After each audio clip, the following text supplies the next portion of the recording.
About 1977, I decided to have a look at the Quran. I never met a Muslim. I lived 100 kilometers from the nearest Muslim. See, what interested me was what non-Muslims said about Muhammad. There are books and books written about Muhammad that tell you, one thing we know for sure about this man, he had an outside source of information. One book I've got says the Quran was written by a committee, because they've established so well that there's information in there that an Arabian shouldn't have known. He must have had someone from the outside bringing him this information. So they say, one thing we know for sure, he had an outside source of information. Now, he said this book was a revelation. So they say, you see, he was a liar. He got it from somewhere, he put it in a book, and he gave it to someone, telling him it was from God. He was a liar. Other people write books and books on the subject of Muhammad, and they say, one thing we know for sure, he thought he was a prophet. He was crazy. Because they look at his life very carefully, and they see episodes like, for example, when he hid in the cave with Abu Bakr. He was running from the whole city who wanted to kill him, and he hid in the cave, and when the Meccans came running up to the cave to kill them, what did he say to his friend? Did he tell him, see if you can find a back way out of the cave? What he told his friend was, relax. He was telling him, I see what you see, but he said, God is with us. God will save us. So people on that basis, they say, you see, he thought he was a prophet. He thought God was with him because he said things like that. He wasn't a liar. They never seem to realize that one man can't be both. So you can't be a liar and a crazy man at the same time. If you think that an angel gives the words of God in your ear, and somebody says, I have a question for you, what does God tell you about this thing? I want to hear an answer tomorrow. If you're a crazy man, if you think an angel whispers in your ear, then you don't sit up that night thinking, what will I tell him tomorrow? What can I find? Who knows the answer? You're crazy. You think the angel will tell you the answer. You don't go and look it up somewhere. You see, you can't be a liar and a crazy man at the same time. You can be one or the other, or neither, but you can't be both. And you see, I read 2 non-Muslim biographies of Muhammad. One was by Rodenson, who's an atheist, who hated the man. But many interesting things come up about his life that I had to wonder about. One story that's told is that when he was an older man, he had a son named Abraham. The son died when the child was 2 years old. The same day the boy died, there was an eclipse of the sun. The sky went dark. And the Muslims came running to their prophet and said, look, it's a miracle. Your child died and the sky went dark in sadness. It occurred to me, see, if he was a crazy man, he'd probably believe what they said. He'd probably think, yes, it's a miracle. My child died, the sky is dark. Yes, it's a miracle. If he was a crazy man. If he was a liar, he would have taken advantage of it. He would have said, yes, right, my child died, the sky is dark, you tell everyone, it proves I'm a prophet. It's a miracle. But what did he do? He became angry with the Muslims. He told them that was nonsense. He was angry with them. How dare you say that? He said the sun and the moon are signs of God, and they don't worry themselves about the birth of a man or the death of a son of Muhammad. Doesn't look very crazy. Doesn't look much like a liar. Now you have a third alternative, of course, which people tell you all the time. They say, no, he was not a liar. He was not a crazy man. He was deceived by the devil. Deceived by the devil. It's an interesting idea, but whatever you say, you better be ready to back it up. There's a lot of difficulties with that idea. For example, there is a verse in the Quran which tells the reader about a good habit to develop.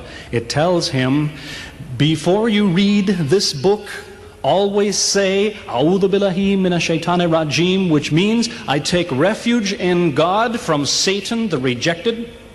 Is this Satan who wrote this? Who said, before you read my book, ask God to save you from me? Is that Satan who wrote that? As Jesus said, if Satan is divided against himself, then his kingdom will fall. He's fighting against his own interests.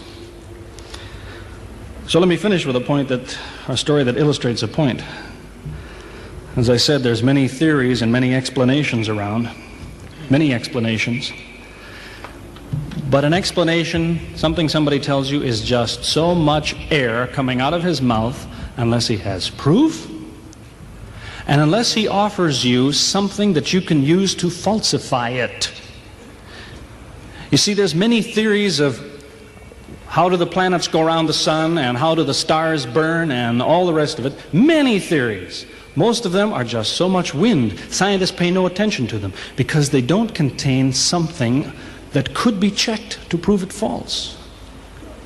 You see, Einstein was considered an intelligent man because when he offered his theory in 1905 and again in 1915, he didn't just offer a theory, he said, here's 3 ways to prove I'm wrong. Now it's worth listening to. He's told me, here's 3 different things you can do. If you can do this, I'm wrong. Here you are. Is there anything like that in Christianity? Has the Christian ever said, you want to prove I'm wrong? All you have to do is this. Has he ever done that? The Quran is filled with that kind of thing, filled with it. Saying, you want to prove this book is wrong? Do this. Prove it. Go ahead. Do it. Filled with that kind of thing. There's an example of it that made a big impression in its day, during the lifetime, 14 centuries ago, of the Prophet of Islam. You see, he had an uncle named Abu Lahab. That was his nickname, Abu Lahab. This man hated Muhammad. He hated anything the man said. He used to watch him going through the city, and if he saw him talking to someone, he waited till they split up. He'd go after the man he spoke to and take him and say, what did Muhammad tell you? Whatever it is, it's a lie. Did he tell you day? It's night. Did he say black? It's white. Exact opposite. Whatever he heard the Muslims say, he said the opposite. That was the way his mind worked. There's a little chapter of the Quran called Lahab, and it says about this man that he'll never change. It condemns him to hell, Jahannam. You see, if the man had ever become a Muslim, the Muslims would believe, well, now he's not condemned anymore. You see, for 10 years before Abu Lahab died, that was a part of the Quran. And the Muslims could come to Abu Lahab and say, do you know, it's been revealed to us in our book that you will never be a Muslim. God says you will never be a Muslim. For 10 years they told him that. All he had to do was say, well, your book is wrong. I want to be a Muslim. What do you think of your book now? That's all he had to do. He had 10 years to think about it. And that's the way he was. See, if somebody is your enemy, you don't come to him and say, you want to prove I'm wrong? Here, say this. Come on, say it. If all you have to do is say the words and I'm wrong, you finish me. He never did it. See, this is one of many cases of something that was offered that could have been falsifiable. So it was. As I say, in 1978, after, how long would that be, 15 years of arguing with the church authorities, one place or another, I got the idea, I'm going to argue with some other people, I'm going to read the Quran, see how much of it is any good, pick out the true, pick out the false. Thought it'll take a few years, it'll take some serious study and so on. I read through it. About 3 days later I finished it. I said, this is what I've been saying for 15 years. So I went to find some Muslims. I don't want somebody to feel you've been tricked into something. I haven't said anything about Christianity that isn't true. I haven't said anything about Islam that isn't true unless it was a slip of the tongue or something. I'm simply trying to remind an individual, don't close your mind before it's too late. Don't make up your mind before you have all the facts. Most people who used to be Christians and become Muslims will tell you, I am a better Christian than I used to be. Now I follow Christ. I didn't before. That's what I would tell you.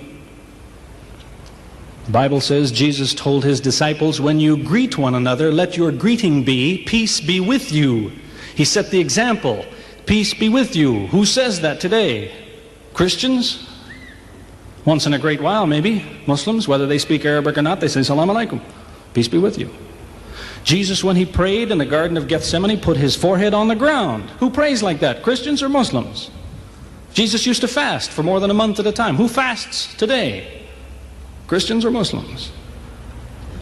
who really is trying to imitate Jesus.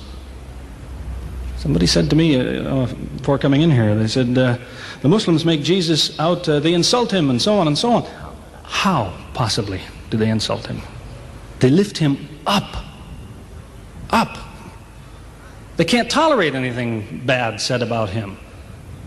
They would just as quickly tell you that, they say Muhammad Rasulullah means Muhammad is the messenger of God. They will just as quickly say Isa, Jesus, Isa, Rasulullah, no problem. Just as quickly tell you that, because it's true. They occupy the same place. If God himself wants to make distinctions among his prophets, that's his business, not ours. Treat them all with the same amount of respect. May God guide us always closer to the truth.